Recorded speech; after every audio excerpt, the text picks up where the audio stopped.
चॅनलमध्ये आपलं सर्वांचं स्वागत। मी आज तुम्हाला बनवून दाखवणार आहे तंदुरी सोबत खातात ते सॅलड। मी 6 कांदे घेतलेले आहेत आणि आता ह्याची साल काढून आता हे कांदे उभे चिरून घेणार आहे, पातळ स्लाइस करून घेणार आहे एकदम ह्याचे।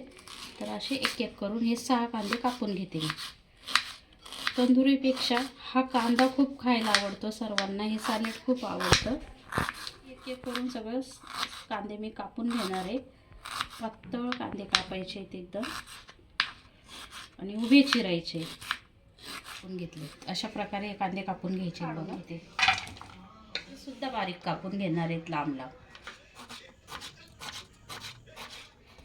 हे सुद्धा असे पातळच कापायचे कांद्यासारखे। मी कापून घेते। बऱ्याच जणांना तंदुरी बनवता येते पण परफेक्ट असा हे सॅलड बनवता येत नाही, तर हे प्रमाण योग्य दाखवलेलं आहे मी, तुम्ही करून बघा। व्हिडिओ आवडल्यास लाईक करा, शेअर करा, नवीन असेल तर चॅनलला सबस्क्राईब टाकून घेऊया। हिरवीगार कोथिंबीर घेतली आणि ही बारीक चिरणार आहे मी आणि ही सुद्धा टाकून घेऊ। तुम्ही एकदा करून बघा।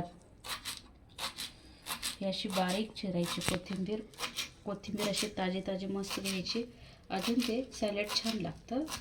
आणि हे सुद्धा मी टाकून घेते आणि मीठ टाकून घेते मी। आता टाकणार लाल मिरची पावडर, ती सुद्धा 1 चमचा टाकणार आहे। अशी सगळीकडून टाकून घेते आणि आता पूर्ण एक लिंबाचा रस मी पिळून घेणार आहे। असं मिक्स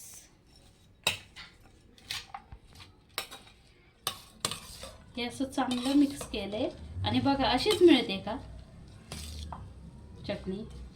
आणि आपण तंदुरीच्या आधी ही चटणीच पहिली टेस्ट करतो। हवं तर तुम्ही ह्याच्यात गाजर आणि कोबी टाकू शकता तुमच्या आवडीनुसार, पण मला तर एवढंच आवडतं म्हणून मी एवढंच टाकले, कांदा टोमॅटो। आणि चटणी कशी वाटली हे कमेंटमध्ये नक्की सांगा। धन्यवाद। चटणी तयार झाली, दिसायलाही छान, चवीलाही छान आणि खूपच टेस्टी अशी मी चटणी बनवून तुम्हाला दाखवलेली।